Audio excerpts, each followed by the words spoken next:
He didn't say one door. He said doors, because the doors I saw in the spirit, I saw these big, huge gold doors. And in these doors, I saw them coming out of the heavens. And they were open, but it was open to infinity. Come on. And the Lord said to me, he said, what I'm releasing in this hour, he said, earth can't stop. He said, it is coming out of heaven, and it is coming so quick. He said, I'm telling you, hear me, people of God. He said, it's coming so quick that nothing is going to break this flow. Wow. Nothing can break this flow. Nothing can break this that God is doing now. Your haters, come on. There's nothing no witches can do, no sorcerers can do. They can't break the momentum of what we're moving in the spirit right now. Because we're in glory days. And if I can just share this revelation for just a few moments. The Lord spoke to me 2017, the year 5777 on the Jewish calendar. The Jewish calendar meaning is so significant because we need to understand what God is saying. God is not saying this is 2018 just because God say start over. No, that's not what he's saying. He's not. That's not. We got to be very clear. Because I was sitting here discerning, sometimes people hear the word of the Lord and they think, okay, this is another year. Okay, let me sow another seed. Okay, let me see what God is saying. I didn't get it last year. Let me see what I'm going to get this year. But what you need to understand on the prophetic timetable of God is that heaven is speaking. And God is saying when you came into your year 5777, it was an announcement for what was coming because the sevens were speaking.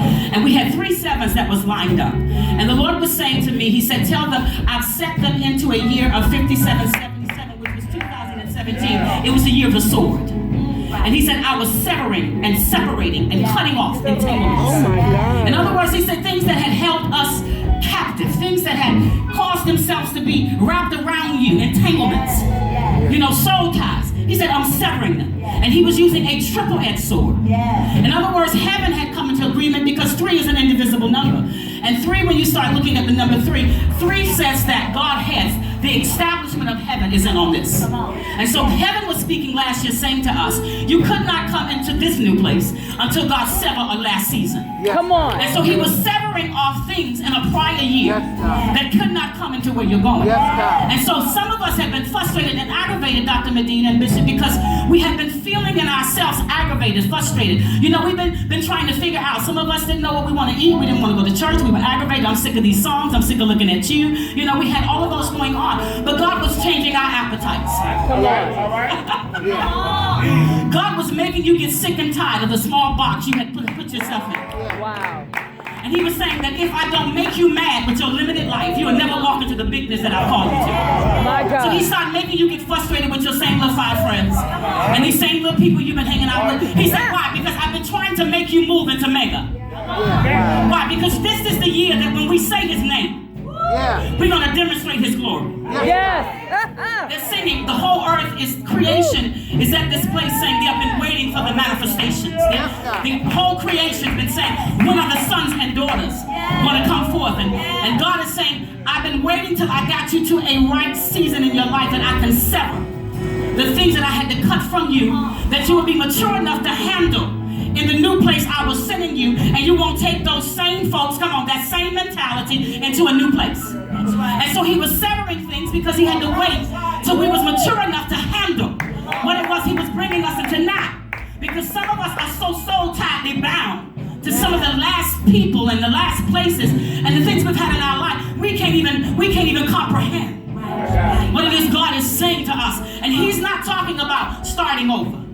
He's talking about a new paradigm. Come on. What is a new paradigm? I'm so glad you asked me. A new paradigm deals with new models. Yes. Come on now.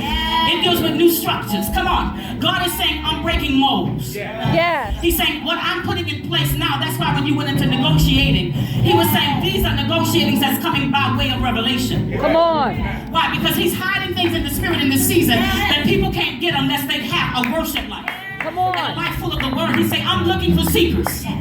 Because people who are seeking after God are really trying to hear God's heart and his voice in this hour. So he's dealing in the realms in this hour. These are extreme days of the revelatory dimensions being open. And you're going to need to understand the prophetic.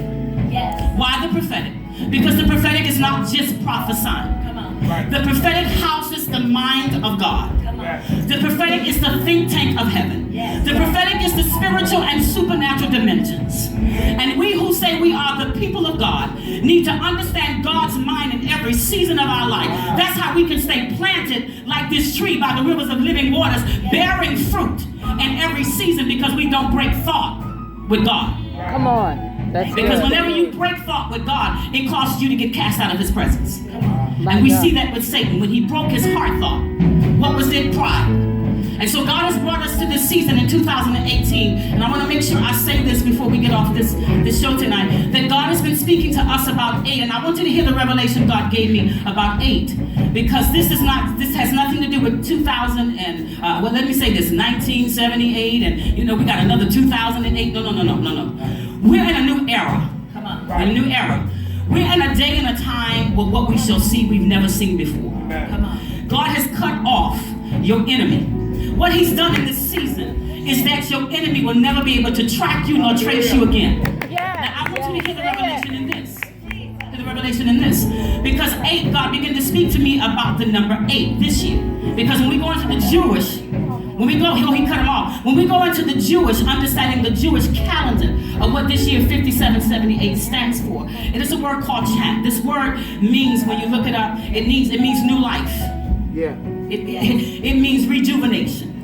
It means God is getting ready to reset. When he began to reset things, Bishop, we see it in the days of Noah. Yes. When God said, I'm getting ready to wipe out everything. Yes. Why? Because I'm getting ready to expand you. Hallelujah. And everything that's been in the way of you becoming who I call you to be, I'm going to move them out the way. And so we've been dealing with floods and fires as a prophetic sign of a reset. And so God says, why? Because we're in days of darkness. And so when darkness shows up, darkness is not darkness. We get concerned about darkness, but darkness is really an announcement that the glory of God is about to shine. Because whenever you want to show off a rare jewel, you put it on the black cloth. Come on now. Anytime you want to show the radiance of a diamond and how brilliant she's cut, you put it on a black screen. And you say, let it shine. Come on. And what we don't understand in the days of darkness that we're in now, it has been an announcement to the body of Christ. It's like your cue call. God is saying, you're up now. You're up now. You're up. You're up now. Because he said, as the darkness increased, he said there was going to be a measure of glory that was going to shine forth brilliantly, that was going to draw people to your life. And so God is about to make you become a billboard. People are coming to look for who you are this year. You don't have to go to them. They're coming to seek you out. Simply because they can see the light of God's glory shining in your life. Now hear this, what I'm saying to you with this revelation with 8. Because the Lord spoke to me, and he said this to me, Bishop. He said, listen. He said, do you know that the sun rays come off the sun? The particles of the sun rays do not hit your eye until 8 minutes after it's been released. So that means that by the time you see, you are already seeing in your past. My God. Okay, stay with me. But he said that there was going to be a day that will come in these last days, that there will be an outpouring of God's glory. Now, when you start trying to measure light, they say, is 186,000 miles per minute. You can't, it runs so fast. The only thing that runs at the speed of light is blood. That's why there's life in the blood. Come on. And so when we start looking at the creativeness of God, we see in the 8 that he said, now, if you recognize the sunlight that is coming off the sun that hits your eye, that gives you 8 minutes, and you're behind, by the time you see, you're already in your past. He says, now, you're coming into this season of the glory. Come on. Where there is about to be such measure and expansion of God's release that nobody can measure it. And it's moving at such a speed, they can't track it. And so what God is about to do is not put us behind time, he's putting us accelerated before time.